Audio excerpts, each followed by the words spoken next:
नाशिक जिल्ह्यात गुटख्याची मोठ्या प्रमाणावर विक्री होत असून नांदगाव पोलिसांनी एका गुटखा माफियाच्या मुसक्या वळलेत। हा गुटखा माफिया अतिशय शातीर आहे। दर 4 दिवसांनी कोटींचा गुटखा आणून विक्री करत असल्याचं बोललं जात आहे।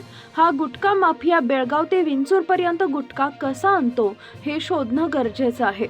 पान टपरी ते होलसेल किराणा दुकान ते किरकोळ छोट्या मोठ्या टपरीमध्ये खुलेआम गुटखा पोहोच सेवा देणारा हा गुटखा माफिया संबंधित विभागांना आजपर्यंत का दिसला नाही। गुटख्याची वाहतूक करण्यासाठी कधी आयशर तर कधी पिकअप गाडीचा वापर केला जात असल्याचं बोललं जात आहे। नांदगाव पोलीस स्टेशन हद्दीत महिंद्रा बोलेरो पिकअप गाडी क्रमांक MH19 BM 0823 ही गाडी बेळगाव येथून नांदगावकडे येत असताना अडवण्यात आली। वाहनांमध्ये महाराष्ट्र शासनानं प्रतिबंधित केलेला अवैध गुटखा साठवून वाहतूक करत असल्याचं आढळून आले। या प्रकरणात एकूण 16,39,000 रुपये किमतीचा मुद्देमाल जप्त करण्यात आला असून या संदर्भात नांदगाव पोलीस स्टेशन इथं गुन्हा दाखल करण्यात आलेला आहे।